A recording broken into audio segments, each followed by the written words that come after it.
Hello po, ito po yung produkto ng aking vlog sa aming ampun na puso. Bibita ko po sa inyo 500 pesos.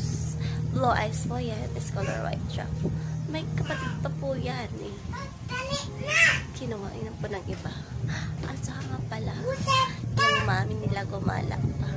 Yung anak ko, ayun na yung puso namin ampun, no, kumain na. Tingnan mo yung anak ko, maldito na to, naghanap naman siya ng may inom ng pusa. Na, kalika dito. Mamaya na, kumakain pa. Sino ko? Ganyan na lagi sa ubos. Saglit lang, ito natin yun. Lama din tubig. Wala ko ka doon.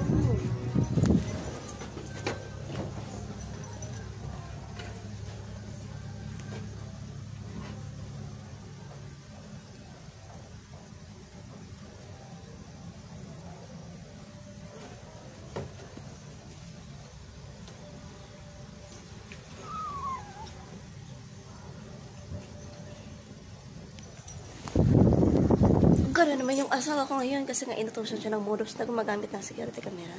Naganda yung acting niya. Mabait yun. Umakting daw siya na gano'n kasi patayin nila ako at yung asawa yung pabibintangan. Maraming balita yan, di ba? Na yung kinakato yung asawa at asawa yung pabibintangan. Kasi nga at nang matakpan na sila yung pumakatay. Yung mangyayari kasi dyan is kukunin talaga nila yung asawa kong may tato kasi sign of evil yan na mga kulto. Kaya nga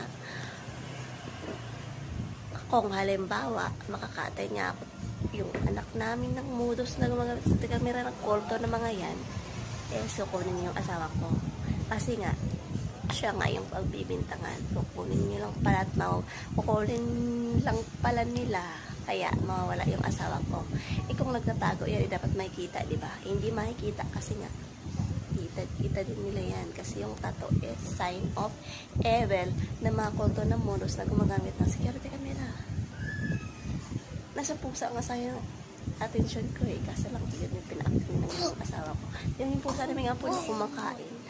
Okay, comment na lang po sa mga bibili ng pusa na to. Kawawa naman kaya inampun ko na.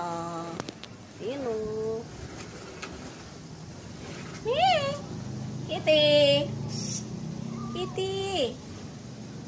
Kitty! Kitty! Ayun ka wala dito. Yun nga po, yung aking sabi sa inyo. Huwag magala-gala ngayon. At